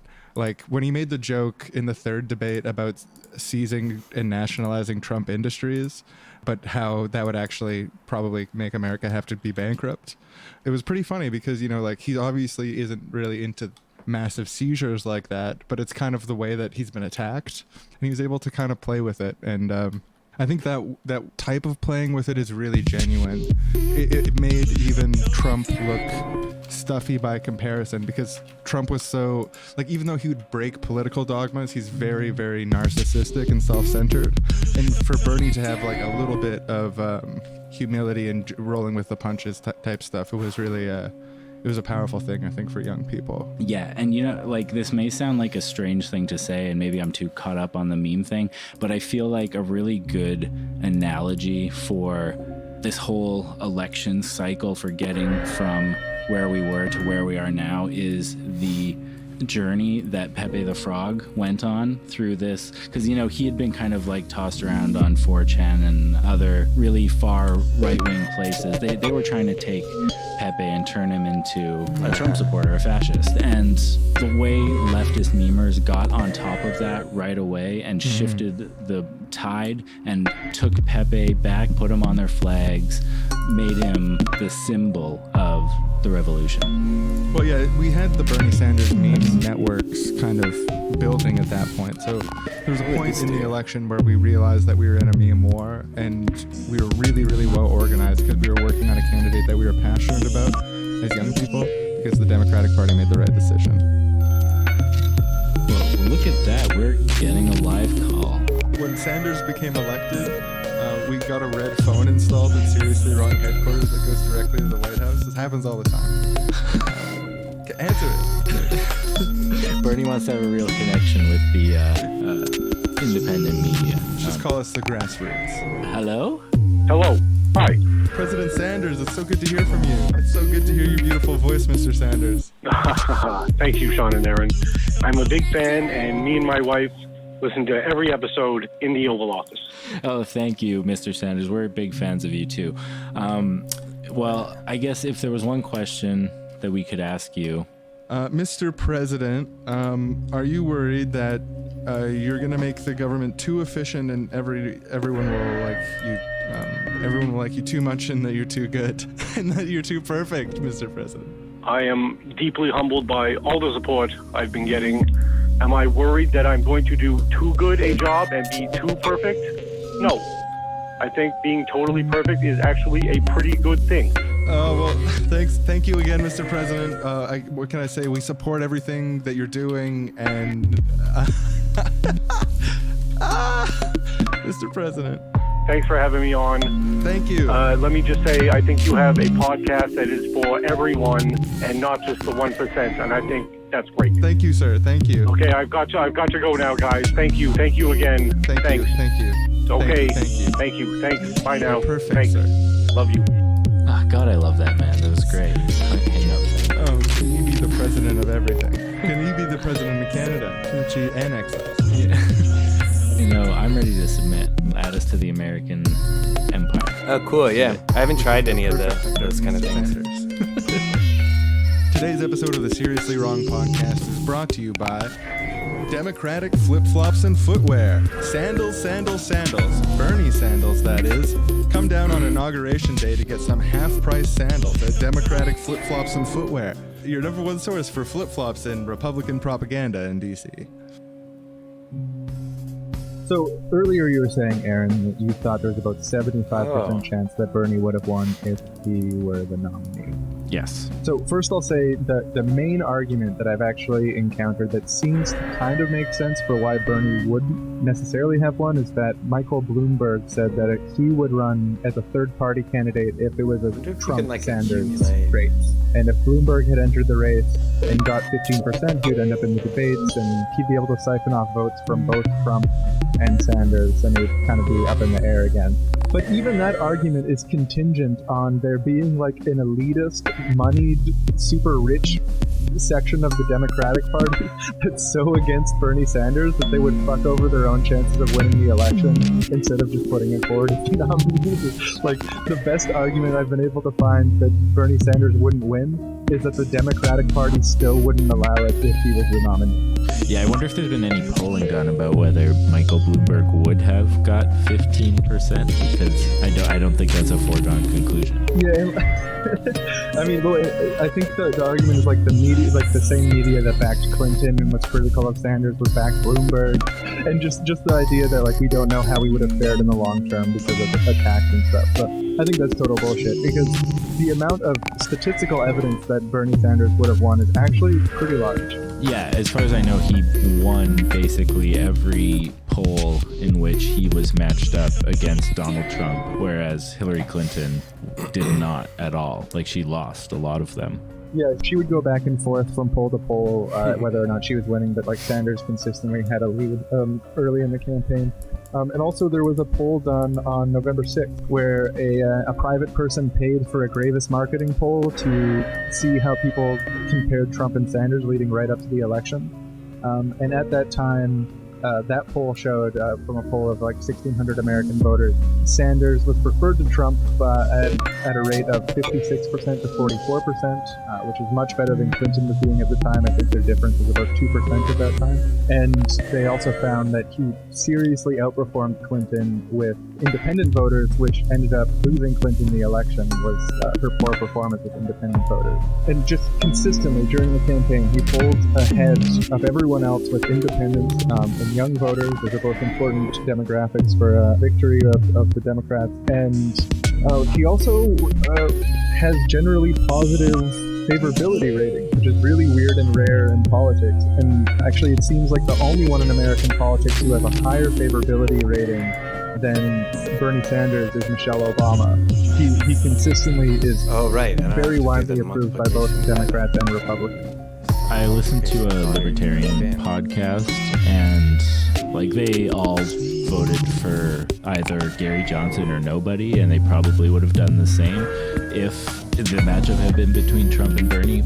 But when they talk about Bernie Sanders, all of them are like, well, you have to respect at least that he actually believes the things he's saying. He's principled. He's been saying the same things for all this time, and he consistently applies those values. So even among people who in the next breath will say, of course all his policies are terrible and he's a socialist and it's the worst, like they also hated those kinds of policies about Trump, at least some of them, and they still like Bernie even if they wouldn't vote for him because they don't like his policies, but they like him. I think one of the things that really lost Clinton this election was the lack of grassroots meme support. I don't think that memes themselves win the election, but that they're indicative of passion. And I mean, pretty left-wing groups overall, like on Facebook and Twitter and so on. And leading up to the election, pretty much the best you could find was the begrudging support of Clinton. And there was almost like a social... You couldn't really like openly, fully support Clinton without looking like an idiot. Or like a... establishment tool. Yeah. It was like either the racist or the establishment tool. We should vote for the establishment tool, everyone. Or some people said vote for nobody. But yeah, I think there would have been a lot more than just grudging support for Sanders. Yeah, and there's a lot of his like platform ideas and like his big kind of iconic platforms are widely backed, according to public polling again, widely backed by the American people, including taxing the rich, infrastructure spending, Medicare for all, campaign finance reform, tuition-free college. These are all things that consistently Americans support. So like over 50% in all of those categories. And these are things that Clinton would never ever touch, that he's running on. And oh man, there's this interview with Noam Chomsky from like 1994 I read during the election, and he's making the point that exit polls consistently show that people want a more left-wing option, but the Clinton kind of new Democrats of the 90s moved to the right rather than to the left. It's one of the interview books that he did with Barsinian, came out in, or the interviews from 94, and he just basically describes Bernie Sanders' platform and says it's what Americans tend to want, but it's what the Democratic Party is not willing to give them. He talks about the need for a New Deal Democrat, which is also what he called Bernie Sanders during the campaign. And we all know that Noam Chomsky's objectively right in whatever he says he has to believe. But enough about the election. We're going on and on about the election. It's been 3 weeks since the election, and oh boy, it's been a roller coaster ride. Yeah, a lot of stuff has happened really fast. Like I don't know. I knew he would deliver on his promises, but I didn't expect him to kick into high gear with the executive order so fast. Yeah, you've never seen a president fulfill so many campaign promises in the first 3 weeks of his presidency. It's just intense. When I found out that he broke up the banks and decriminalized weed on the first day, I was like crying. I like couldn't believe it. It was so fucked up. It was it was like I literally, like, I'm an optimistic person, but I believed that type of shit was impossible. Yeah, I mean, like, sure, state laws still exist. Some of the federal laws are on the books about weed, but he declared the intention of the government to not enforce those laws, number one, and to work towards repealing them. It is, super inspiring. And that followed up in the bill to end mass incarceration. He said he was so inspired by what Obama had done by granting clemency to more criminals than any other president had in like the past 10 or 20 presidents, I can't remember. And Bernie said, let's make it an official part of the government. We're ending mass incarceration. He created a special review board to review the cases of every single person convicted of a drug crime and to see whether they really belong in jail, whether they're a violent person who did something wrong or if they were just someone who, was caught with a bit of weed 3 times and 3 strikes they were out. Yeah, and along those same lines, when he further commuted Chelsea Manning's sentence to get her off. Yeah, it was kind of owning Obama a little bit. Like, Obama said you can get out in May, and then Bernie... he can get out today. On the day he was inaugurated, he said Chelsea Manning will be out today. Yeah, in his acceptance speech, he mentioned Chelsea Manning when he was... His acceptance speech, his inaugural address. The initial laws that they're putting forth look really good on repealing Obamacare and replacing it with a single-payer system, expanding Medicare to cover everyone. Medicare for all is happening so fast. The bill is already looking like it's nearing its final form, what they're going to put forward, and there's a clear path. I mean, the Republicans can try to filibuster it, but ultimately they're going to be able to squash that if they need to. His education minister, some of those ideas I'd never even thought of. The way that he co-opted the language of school choice and used it to talk about a new public schooling campaign where schools are allowed a much more freedom to experiment, but they're still fully government funded. There's no having the money being sent to charter schools being pocketed by private individuals anymore, but maintaining the benefit of charter schools, which is greater freedom to experiment, greater freedom to cater to specific areas and specific needs of the different groups of students.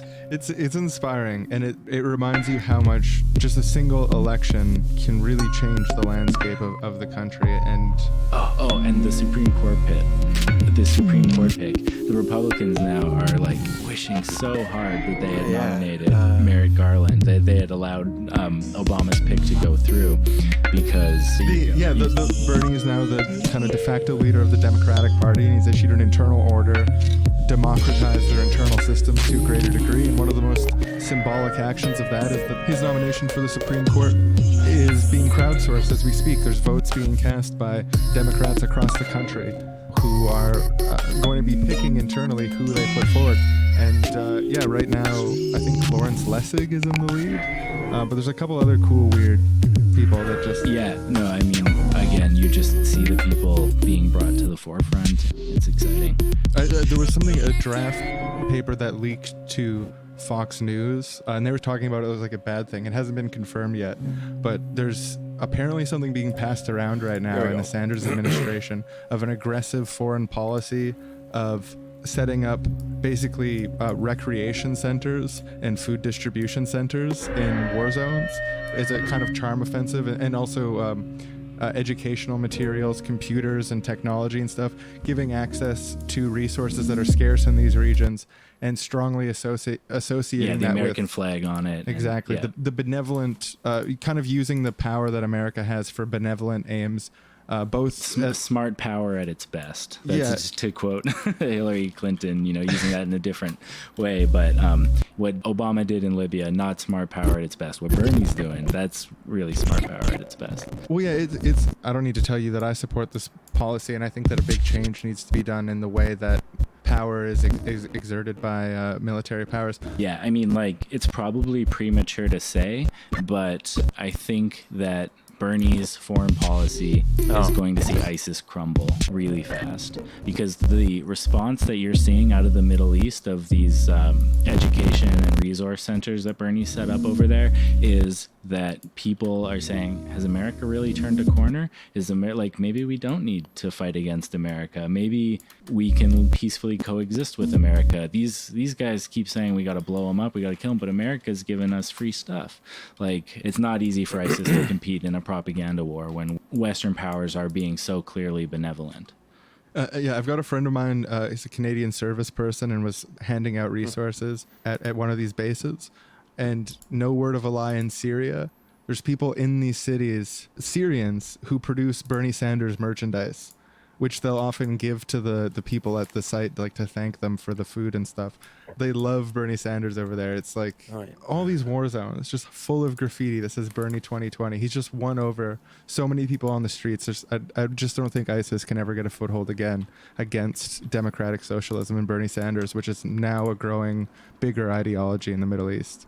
I just, on my phone, this has actually just happened while we were recording. A group of Syrian rebels have taken a chunk of Syria and Iraq, and they're declaring it the Democratic Republic of Bernie Sanders. And they've partnered with some secularist militia groups in the area, including the YPG and YPJ, to form the Democratic Republic of Bernie Sanders. Apparently, this is just breaking news. I wonder if that's a working title or if that's going to be the real country name. That would be a monument to Bernie if that really went. That is from Breitbart, though. It might be something else. Oh, it could be a sarcastic. That's what they're going to call it. But that's good to hear that they've taken territory in the name of democratic socialism in the Middle East, using some of the momentum of Bernie Sanders' win. This episode of Seriously Wrong is brought to you by the Big Bernie Brothers and Big Bernie Sisters Foundation for Homeless Youth. So through our revolutionary program, we get young, at-risk youth, and we partner them with older Bernie bros who will kind of guide them, take them by the hand, and teach them about the world, play basketball with them, teach them about social democracy, and emphasize to them that although the positionality of political candidates is often an important thing to consider, the actual substance of someone's policy, it's often misunderstood or interpreted as class reductionism, because it is a little class-centered in the sense that they think that these Bernie bros, they think that addressing identity itself and only identity without class issues could be disastrous, although they're in favor of it all. Anyway, it's been kind of misunderstood. They'll explain that to the kids, and back to the show. Big Bernie Brothers and Big Bernie Sisters, an organization that provides for young people in need. So, not everyone likes Bernie Sanders. Not even everyone on the left automatically likes Bernie Sanders. I've heard some pretty interesting negative things about my boy Bernie during the campaign and even afterwards. Something I hear pretty frequently is this idea of him being a kind of counter-revolutionary plant, that his run was to capture that kind of populist energy, to make sure it didn't go to Jill Stein or others and stuff like that, and then make sure it's pulled into the Democratic Party and all of his supporters will go and vote for Clinton, and then Clinton gets her victory on the backs of Bernie and his supporters. Yeah, as soon as he endorsed Clinton, I started hearing that, like, see, I knew all along that this wasn't actually any like real possible change. The system doesn't allow for any real possible change. This has all been a great Machiavellian scheme created to get Clinton into the White House, and Bernie's either an unknowing dupe or he's a part of it, and he's likely a part of it. Yeah, let's talk about the part of it allegations, because I find them particularly funny and particularly impossible. I love this notion of, because he's clearly such like a sweet, well-meaning old man fighting hard. Like, he doesn't have the capacity to act. Like, he's not. Like, I mean, Obama I can kind of believe, like, he's a charismatic guy and he's faking, trying to be a good guy and stuff. But, like, Sanders, he's just an old man. Like, how... I mean, if he is, he's playing the long game. Like, he prepared for 30 years of getting a record of, in public, always saying that he believes the same things, all leading up to this moment where he could betray it all and sell himself out to Clinton. Yeah, all that entire career was just for a single moment of pushing Clinton over the finish line. So just all of it was for waste. His whole career. The funny thing about it to me is the idea that the standard narrative is so unbelievable, because you say to people like, well, maybe he just really thinks Donald Trump is uniquely awful, and like he attacked Clinton pretty relentlessly and constantly during the primary. Like, he showed I think that's that pretty he much it for understood the that stream there was a lot of today. problems with her positions. Yeah. Thanks everybody for coming. Go watch this one last time, what I got so far. I don't know if I like it that much, but it's something.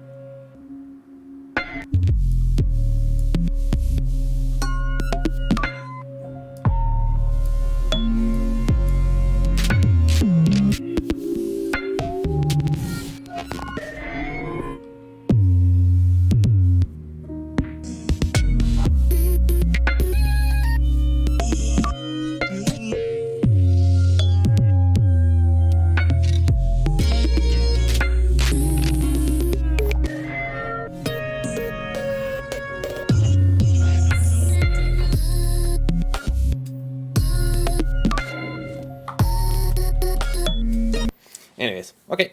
Thanks everybody for joining me. Always fun to see all y'all. Yeah, this is the new official time, 5 p.m. on Thursdays. Still 3 p.m. on Saturdays, so update to your calendars or however you remember to come. Thanks again, everybody, and see you on Saturday. Oh, wait.